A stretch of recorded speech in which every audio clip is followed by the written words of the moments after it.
tayo sa ating electronics code travel at pag-usapan natin ang series parallel resistor. At ang ating petsa ngayon ay Oktubre 30, 2020. At ito yung ating circuit. At kung sakaling hindi pa kayo nakapag-subscribe sa ating channel, pakiclick na lang ang subscribe at maraming salamat sa inyo. Ang series circuit ay mayroon tayong apat na resistor at pare-parehas ang kanyang value na 100 ohms at ang ating input voltage ay 5 volts. At ngayon i-break in ko ang ating series circuit at ito ay mayroong 400 ohms na R total. Ang ating parallel circuit ay mayroon ding 100 ohms at ito ay may apat na resistor at 5 volts input. At break in natin ang kanyang R total at ito ay lumabas ng 25 ohms resistor. Ngayon itong ating pag-usapan na ngayon natin ang Ohm's law. At ang sabi natin na ang kuryente na dumadaloy sa isang materyales ay directly proportional sa kanyang voltahe at inversely proportional sa kanyang resistance. At ang ating power ay i-multiply natin ng I at voltahe. Ito yung kuryente at voltahe at ang 1 horsepower is equals to 746 watts at ang ating energy, ability to do work, ay equals the power in watts multiplied by time in seconds. At ang 1 joules per seconds equals 1 watts. So ngayon, ang ating circuit na resistor connected in series, ito yung example na parang nakalinya siya at ang ating parallel ay naka-row siya. Ngayon, ito yung ating simulation circuit, no? At discuss na natin itong ating formula at ang reference natin ay Kirchhoff law at ang sabi ng Kirchhoff law sa closed loop circuits, ang voltage across the resistance, the voltage drop potential in every resistance, the summation and isama ang voltage input, i-equate natin sa 0. Hanggang ilan ang resistance dito na nakaseries sa closed loop ay isasama natin lahat-lahat starting from 1, i-equate natin sa 0. At ito ngayon ang ating representation sa voltage input minus B1 minus B2 minus B3 minus B4 equals to 0. Bakit natin minus? Sapagkat ito yung ating voltage drop. Kaya lumalabas na ang voltage in natin is equal to the sum of all the voltage drop across the series circuit. Ngayon, ang ating current naman ay equal sa lahat ng resistances. So, ang I total or I input equals I1 up to I4. At ang ating power total is equal to the sum of all the power in all the resistor power dissipated. Ngayon, ang ating R equivalent ay derive natin yan next. Ang ating parallel circuit naman, ang sabi ni Ms. Kirchhoff law, ang total input, the summation of total input is equal to the summation of total output ay output. Ngayon, at ang ating representation niya, ito yung ating circuit at ang circuit natin ay mayroong node, ito yung junction at ito ay na-divide ang apat na current, ang I1 up to I4. So, ang ating input at ngayon ay may out na I1, I2 at ito ngayon ay sumama ulit sa I out. Kaya ang nangyari sa ating representation at sa formula, ang I total equals I1 plus I2 plus I3. At dito natin i-derive sa Ohm's law ang ating R equivalent, no? O ang ating R total. Dahil kailangan natin ang R total para makuha ang ating I total sa ating circuito. Ngayon, ang voltage dito sa parallel circuit ay equal sa lahat ng branches. So, dito sa R1 hanggang R4, 5 volts equals the voltage input, which is 5 volts also. At ang ating total sa lahat ng circuit, P total equals the summation or the addition of all the power dissipated in each resistances. Ngayon, puntahan na natin yung ating pag-derive ng ating formula. At ito ay nandirito ngayon. Ito na nga ang sinasabi natin na ang all resistance voltage drop, no? Plus the voltage input, equate natin sa 0. Kaya i-minus natin yung B1 minus B2 sa input. At ito yung bakit minus, sapagkat ito yung voltage drop, ito yung konsumo natin ng ating resistance doon sa series circuit. Kaya equate natin sa 0 at i-transpose natin, ito ay naging voltage input equals the sum of all the voltage drop in a circuit series closed loop. At itong ating Bn, individual B1 plus B4, ay atin substitute yung B equals I times R at ngayon naging I total. At ang sinabi natin na ang I ay uniform sa series circuit, kaya atin itong strike out, no? So maka-cancel out itong lahat ng I because ito ay uniform at mayroon sa equate sa left side at sa right side, kaya ito natin ay kinancel out. At ngayon magiging 1 ito, magiging 1, kaya ito na ngayon ang lumabas sa ating R total. At ang R total ay lumalabas ngayon na the sum of all the resistances in a series circuit. Ngayon, ang ating parallel circuit naman ay ng total or the summation of all currents in is equal to the summation of all current output. At ngayon, ang representation niya I total equals I1 plus I2 plus I3 plus I4. At gamitin natin ang Ohm's law na I equals B over R. Substitute natin dito.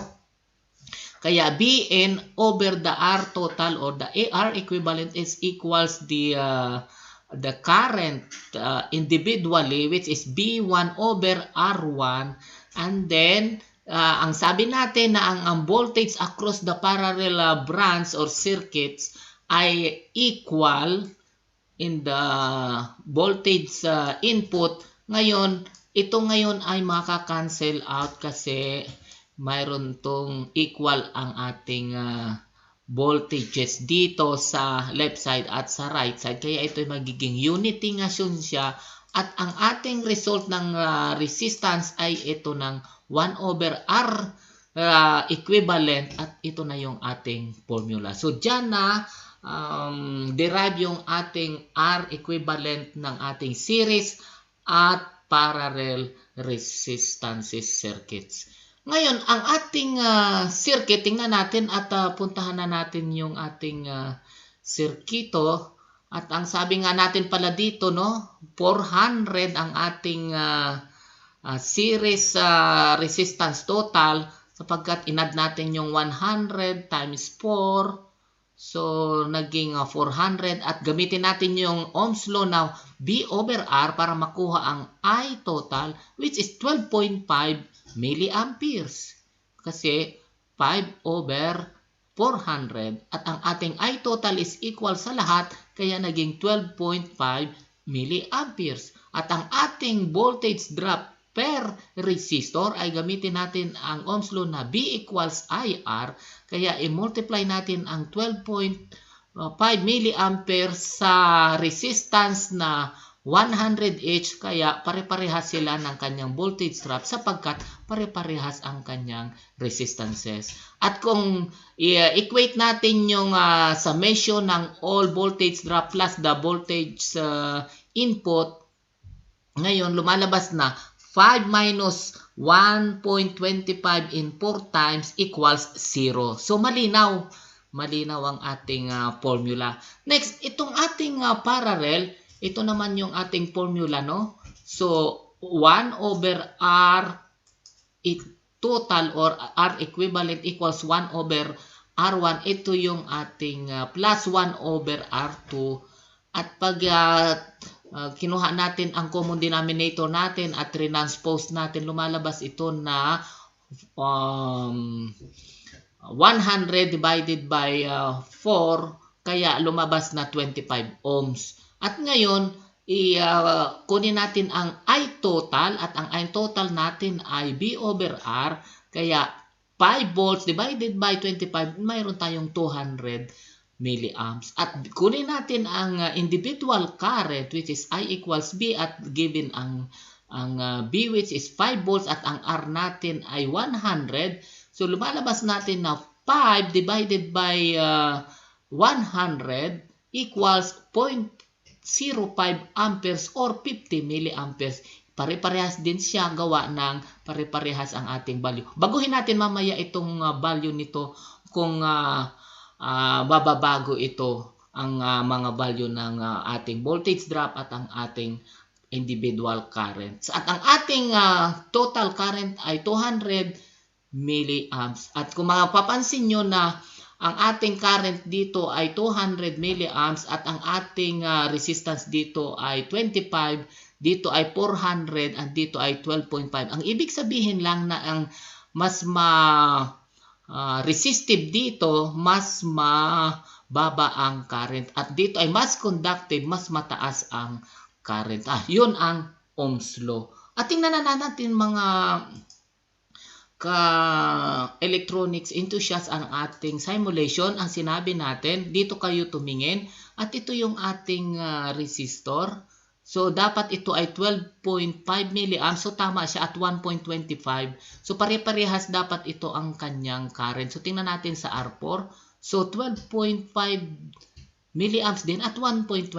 So okay. So dito naman sa ating parallel circuit, ang dito dapat ay 200 milliamps. Tingnan natin sa baba.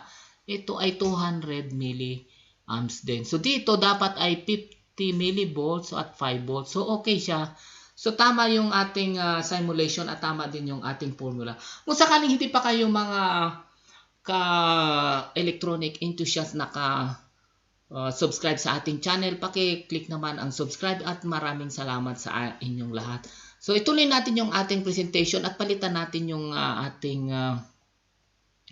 value ng ating resistor dito. Gawin natin 20 ito at gawin natin 20 rin ito. So nagbago na nga ang ating voltahe. Yung voltahe natin dito, voltage drop ay naging 416.7 millivolts at ang ating amperahe dito total ay naging 20.8. At ito ay na-maintain niya ang 2.08 kasi 100 pa rin dito. So nagbago dito yung ating voltahe. So malinaw mga electronic enthusiasts ang ating circuit at ang ating design. So ngayon baguhin din natin itong ating resistance dito. Gawin natin 50. Gawin rin natin 50 to at ginawa na. So naging 300 milliamps na at ito ay naging 16 ohms na ang R equivalent. So ngayon, ang sabi natin, ang voltage is equal to 5. So naging 100 milliamps na to at ito ay naging 50 milliamps. So tingnan natin yung ating circuito, yung simulation. Palitan natin ang value ito at gawin natin itong 20, no, mga ka-electronic enthusiasts. So practice lang tayo at gawin natin ito. Kung wala tayong simulator, so calculator ang gamitin natin at gamitin ang ating formula. So tingnan natin ito 20. Ang sabi natin ito ay 20.83 milliamps. So tama siya, no? So at ito ay 416.6 millivolts. So ganun din dito ay naging 20.83 kasi uniform ang current dito at ang ating voltage drop is 2.08 volts. So tama siya. So dito baguhin naman natin ito na 50 at dapat ito ay mayroon itong 100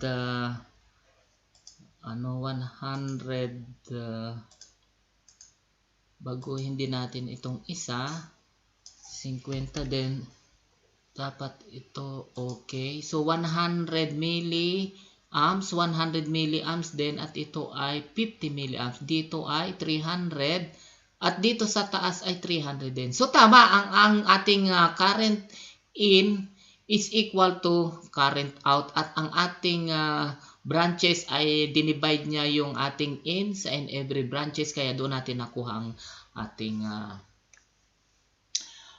current individual current sa parallel circuit. So, hanggang dito na lang ang ating presentation at maraming salamat sa inyo. Mabuhay tayong lahat.